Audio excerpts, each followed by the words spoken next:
बहुत समय पहले की बात है, एक राज्य था जिसका नाम आनंदपुर था। इस राज्य के राजा का नाम राजा वीरेंद्र था। राजा वीरेंद्र बहुत ही बुद्धिमान और न्यायप्रिय राजा थे।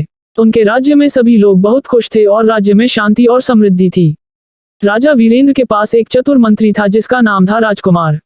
राजकुमार बहुत ही समझदार और ईमानदार व्यक्ति था और राजा का सबसे भरोसेमंद सलाहकार था। राजा वीरेंद्र और राजकुमार की जोड़ी ने राज्य को बहुत ही सफलतापूर्वक चलाया। एक दिन राजा वीरेंद्र ने राजकुमार से कहा, हमारे राज्य में सब कुछ बहुत अच्छा चल रहा है, लेकिन मुझे हमेशा यह चिंता रहती है कि कहीं कोई हमारे राज्य को नुकसान न पहुंचाए। हमें हमेशा सतर्क रहना चाहिए और राज्य की सुरक्षा के लिए नई योजनाएं बनानी चाहिए। राजकुमार ने राजा की बात मानी और राज्य की सुरक्षा को और भी मजबूत करने के लिए नई योजनाएं बनाने लगा।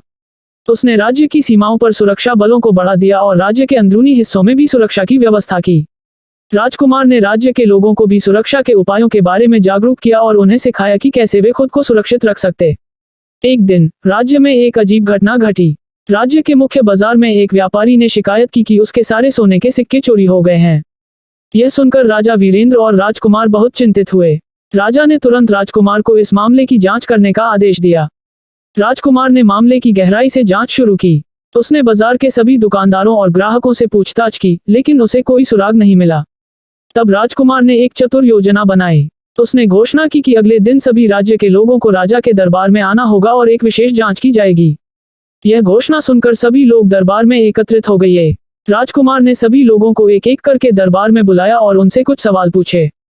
जब एक व्यक्ति की बारी आई तो राजकुमार ने उससे कहा, तुम्हें सच बताना होगा, क्योंकि जो भी झूठ बोलेगा उसकी पहचान हो जाएगी।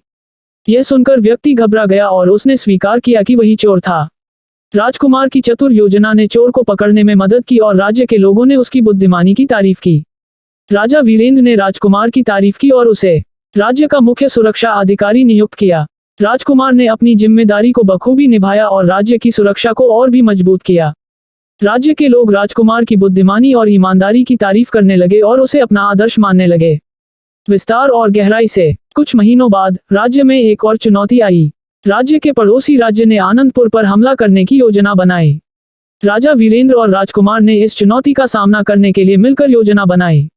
उन्होंने राज्य की सेना को तैयार किया और राज्य के लोगों को भी इस चुनौती का सामना करने के लिए प्रेरित किया। राजा वीरेंद्र और राजकुमार ने मिलकर युद्ध की योजना बनाई। उन्होंने राज्य की सीमाओं पर सुरक्षा बलों को बढ़ा दिया और राज्य के अंदरूनी हिस्सों में भी सुरक्षा की व्यवस्था की। उन्होंने राज्य के लोगों को भी जागरूक किया और उन्हें सिखाया कि कैसे वे खुद को सुरक्षित रख सकते हैं। इस तैयारी के बाद राज्य के लोग आत्मविश्वास से भर गए और युद्ध की तैयारी में जुट गए। यह भी पढ़ें चतुर किसान और जादुई बीज, the clever farmer and the magical seeds. युद्ध का दिन आ गया और पड़ोसी राज्य की सेना ने आनंदपुर पर हमला किया।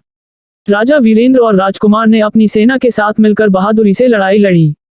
राज्य के लोग भी अपनी पूरी ताकत से लड़े और उन्होंने दुश्मनों को हराने में सफलता प्राप्त की। युद्ध के बाद राजा वीरेंद्र ने राज्य के लोगों को धन्यवाद दिया और उनकी बहादुरी की तारीफ की। उन्होंने कहा, हमारी एकजुटता और साहस ने हमें इस चुनौती से उबरने में मदद की है। हमें हमेशा एकजुट रहना चाहिए और मिलकर सभी चुनौतियों का सामना करना चाहिए। एक नया मोड़। युद्ध के बाद राज्य में शांति और समृद्धि लौट आई। राजा वीरेंद्र और राजकुमार ने मिलकर राज्य के विकास के लिए नई योजनाएं बनाई। उन्होंने शिक्षा, स्वास्थ्य और कृषि के क्षेत्र में कई सुधार किए। राज्य के लोग इन सुधारों से बहुत खुश हुए और उन्होंने राजा और राजकुमार की तारीफ की। राजकुमार ने राज्य के बच्चों के लिए विशेष शिक्षा कार्यक्रम का आयोजन किया। उसने बच्चों को नैतिक शिक्षा, विज्ञान और कला के बारे में सिखाया। उसने बच्चों को सिखाया कि सच्चाई, ईमानदारी और मेहनत से ही सफलता प्राप्त की जा सकती है।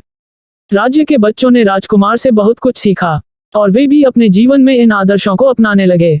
आगे की घटनाएं। राज्य की समृद्धि और शांति के बीच एक दिन राज्य में एक नई चुनौती आई। राज्य के मुख्य नदी में पानी की कमी हो गई और राज्य के लोग पानी की समस्या से जूझने लगे। राजा वीरेंद्र और राजकुमार ने इस समस्या का समाधान ढूंढने के लिए मिलकर काम किया। राजकुमार ने राज्य के जल संसाधनों का गहराई से अध्ययन किया और पाया कि नदी के स्रोत पर कुछ रुकावटें हैं। उसने अपने विशेषज्ञों की टीम के साथ मिलकर इन रुकावटों को हटाने का काम शुरू किया। उन्होंने नदी के स्रोत को साफ किया और पानी के प्रवाह को बहाल किया। इस प्रयास से राज्य के लोगों को पानी की समस्या से राहत मिली और वे बहुत खुश हुए। राजा वीरेंद्र ने राजकुमार की तारीफ की और कहा, तुम्हारी बुद्धिमानी और मेहनत ने हमारे राज्य को एक और संकट से उबारा है। हमें तुम पर गर्व है। राज्य के लोग भी राजकुमार की तारीफ करने लगे और उसकी बुद्धिमानी और मेहनत की प्रशंसा की। अंततः राजा वीरेंद्र और राजकुमार की जोड़ी ने राज्य को समृद्धि और शांति की ओर ले जाया। उनकी सच्चाई, ईमानदारी और बुद्धिमानी ने राज्य के लोगों को प्रेरित किया और उन्हें एकजुट किया।